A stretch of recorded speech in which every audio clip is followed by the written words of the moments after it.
کہف پارہ نمبر 26 آیہ کریمہ نمبر 18 اور 19۔ نحمدہ ونصلی ونسلم علی رسولہ الکریم، اما بعد، فاعوذ باللہ من الشیطان الرجیم، بسم اللہ الرحمن الرحیم۔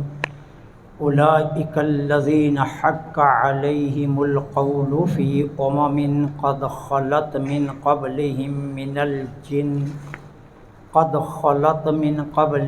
من الجن والانس انہم کانوا خاسرین۔ وَلِكُلٍّ دَرَجَاتٌ مِّمَّا عَمِلُوا وَلِيُوَفِّيَنَّهُمْ أَعْمَالَهُمْ وَهُمْ لَا يُظْلَمُونَ۔ صدق اللہ العظیم۔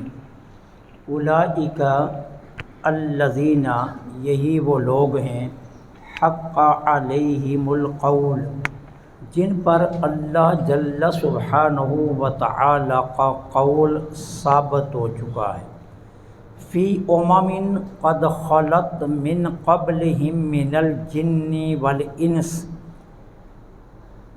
گروہ جن و انس جو گزر گئے یہ ان سے ہیں، انہم کانوا خاسرین، اور بے شک وہ بہت نقصان اٹھانے والے تھے۔ وَلِكُلٍّ دَرَجَاتٌ مِّمَّا عَمِلُوا، ہر ایک کے درجات ہیں اس کے عمل کے مطابق۔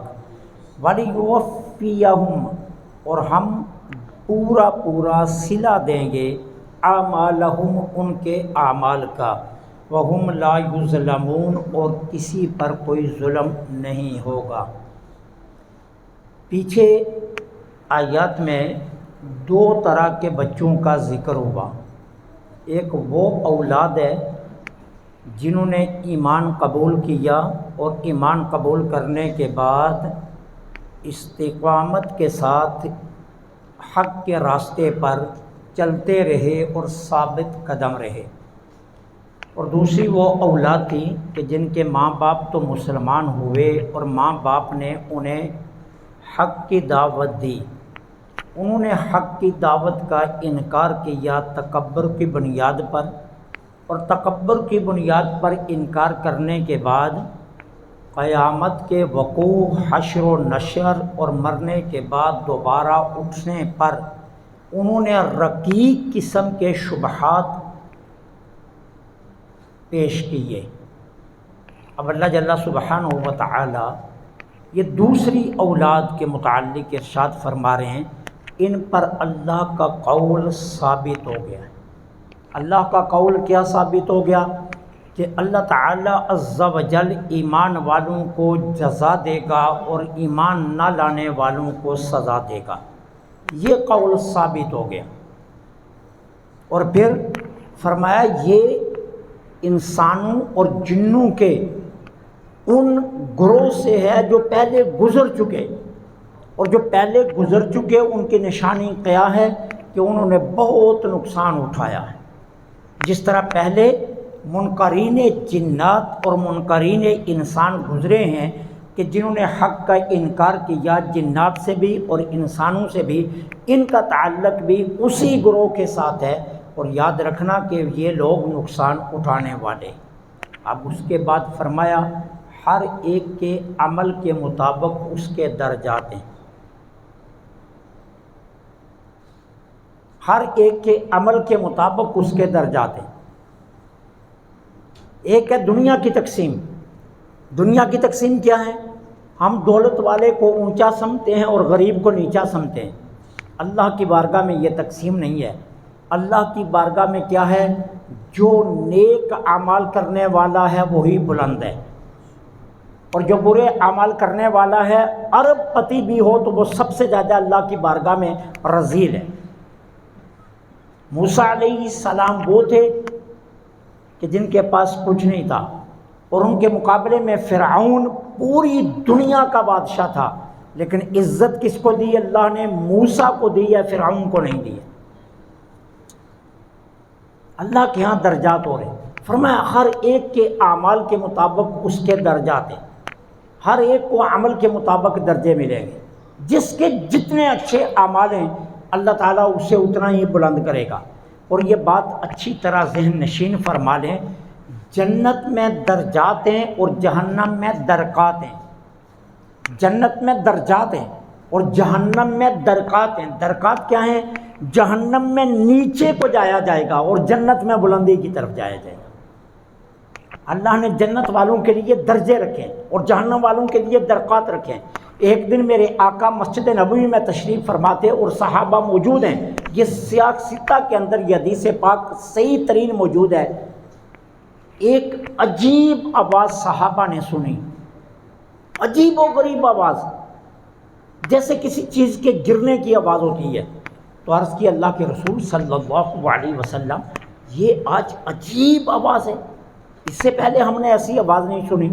تو میرے آقا نے فرمایا اللہ جل سبحانہ و تعالی کے حکم سے ایک پتھر جہنم میں گرایا گیا تھا، آج 70 سالوں کے بعد وہ نیچے پہنچا ہے، تو یہ اس کے گرنے کی آواز ہے۔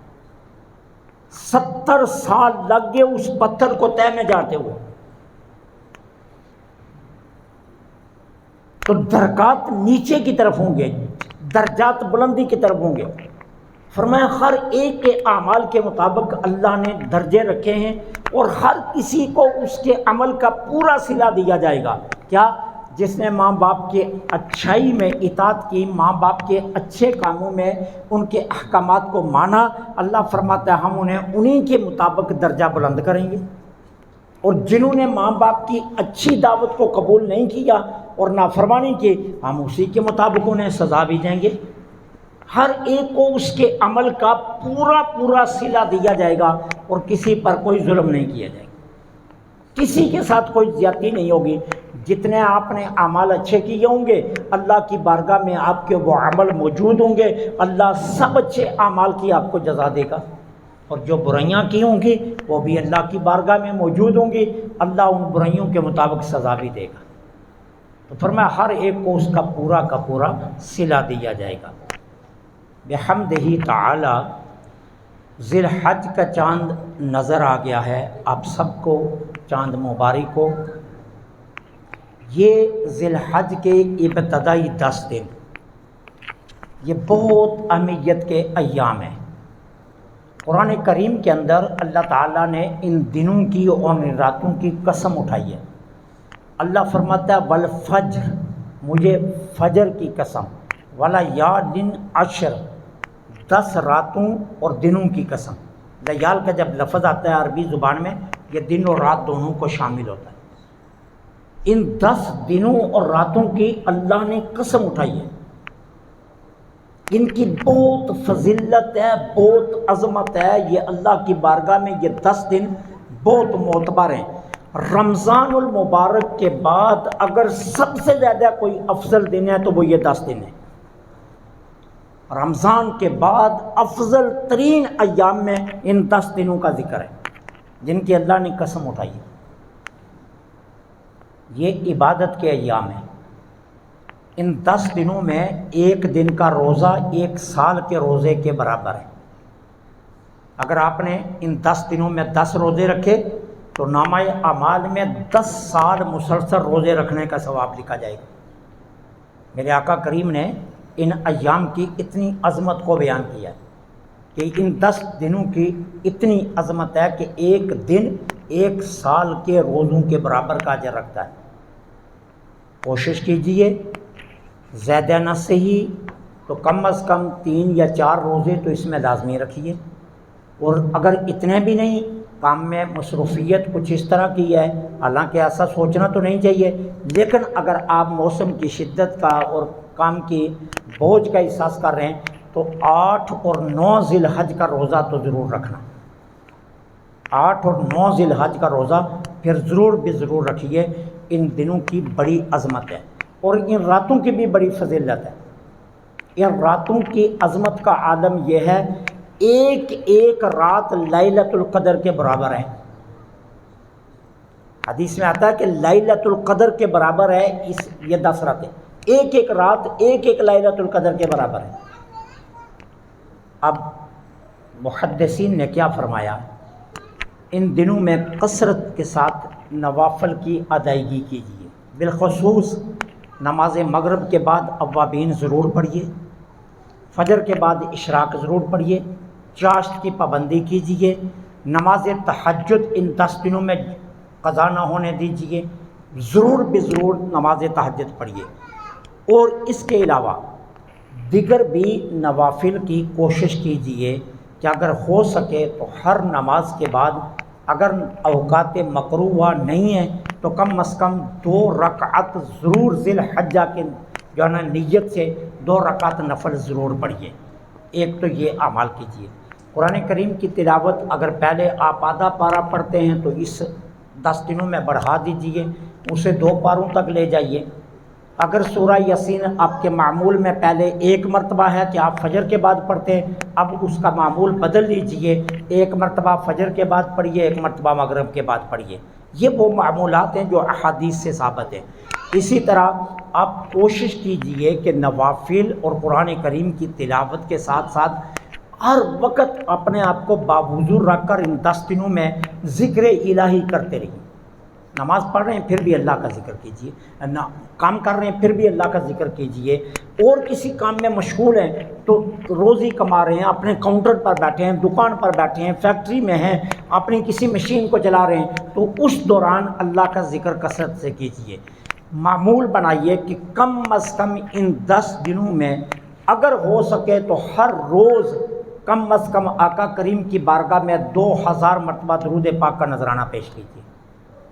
یہ بڑی عظمت والے ایام ہیں، بڑی فضیلت والی راتیں ہیں، ان میں بڑی عظمتیں، بڑی رحمتیں اللہ تعالیٰ نے رکھی ہیں۔ اور یہ 10 دن اگر آپ اس طرح گزارنے میں کامیاب ہوگے تو یاد رکھنا یہ آپ کی بقیہ زندگی کے لیے اتنی کفایت کر جائیں گے کہ آپ کی دعائیں اللہ کی بارگاہ میں مستجاب ہونا شروع ہو جائیں گی۔ تو کوشش کیجئے یہ 10 دن زیادہ سے زیادہ عبادت کیجیے، درود پاک کی کثرت، قرآن کریم کی تلاوت بڑھا دیجیے، روزے رکھیے۔ اس کے علاوہ نماز تہجد، اوابین، اشراق، چاشت یہ ادا کیجیے۔ ہر نماز کے بعد اگر ممکن ہو تو 2 رکعت جو ہے نا وہ ذی الحج کے نفل پڑھیے۔ اس طرح ان 10 دنوں کو کوشش کیجئے اللہ تعالیٰ کے ذکر، حضور پر درود پاک، قرآن کریم کی تلاوت اور ساتھ ساتھ اطاعت الہی میں گزارنے کی کوشش کے ساتھ 10 دنوں میں اگر ایک کام یہ بھی کر لیجئے کہ آپ سچی توبہ کر لیجئے کہ میں اگر اس کے پیچھے نمازیں نہیں پڑھتا تھا آئندہ پڑھوں گا، اس کے پیچھے نافرمانیاں کرتا تھا آئندہ نہیں کروں گا، اگر اس کے پیچھے مجھ سے کوتاہیاں ہوتی تھیں اب آئندہ میں کوتاہی نہیں کروں گا، اگر میں نے قرآن نہیں پڑھا اب میں ان 10 دنوں میں قرآن شروع کر دیتا ہوں کسی عالم سے، کسی قاری سے، کسی حافظ سے، کہ میں اس یقین کے ساتھ شروع کرتا ہوں کہ اگر میری زندگی میں دوبارہ ذی الحج آئے تو میں آئندہ کے ذی الحج سے پہلے پہلے قرآن ناظرہ مکمل کر چکا ہوں۔ اس نیت سے قرآن کریم شروع کر لیجئے۔ مجھے یقین ہے اللہ پاک ان دنوں کی برکتوں کے صدقے، ان کی فضیلت کے صدقے آپ کے لیے آسانیاں فرما دے گا۔ اللہ مجھے آپ کو عمل کی توفیق عطا فرمائے۔